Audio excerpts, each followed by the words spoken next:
In other news tonight, the family of a man shot and killed by Grand Rapids police last month is questioning today's ruling that the shooting was justified.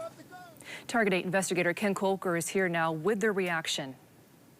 Amber, the Kent County prosecutor announced that the Grand Rapids police officers who shot and killed Henry Weimer in November would not face charges. The key piece of evidence here, though, is... Prosecutor Chris Becker says the 3 officers who fired the shots outside Trinity Health were justified because Weimer was pointing what appeared to be a gun at 2 other officers. Drop the gun! People have a right to use deadly force in the defense of others. Becker said the officers had every reason to believe that Weimer was armed with a deadly weapon. So the question then becomes well, did he have a gun? And he did not. This is what he had. It's a lighter. A cigarette lighter known as the Click-It. Weimer had a long history of mental illness, treatment for psychoaffective disorder, acute psychosis, and hallucinations. Grand Rapids police said they had interacted with him several times over the previous month and had tried to get him help. He had been at Trinity for treatment earlier in the day after his 38th birthday, and the prosecutor says that he talked to someone there about suicide by cop.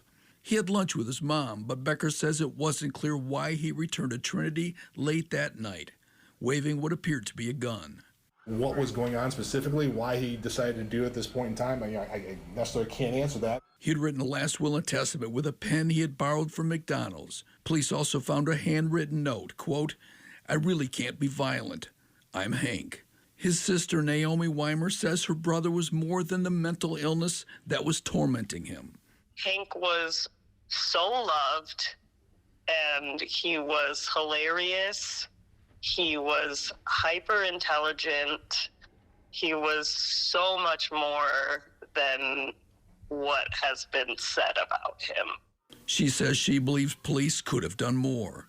I think that based on the phone calls of what he was doing, pacing around and waving a gun-like object, made it clear that he was in a mental health crisis.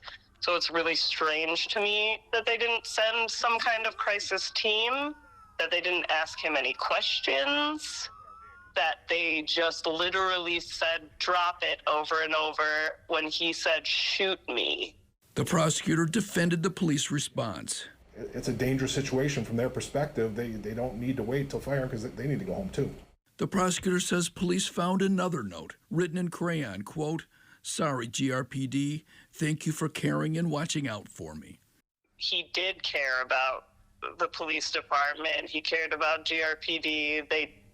He knew that they did try to help him before, and I think he just wanted them to not feel bad because he knew that they would kill him.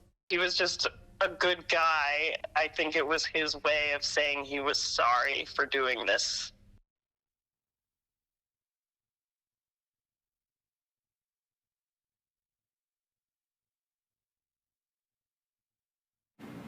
The 3 officers were placed on paid suspension per protocol, but are now back to work. In a statement, the police chief, Eric Winstrom, said, quote, "We extend our sympathy to Mr. Weimer's family, especially at this time of year when losses are more deeply felt."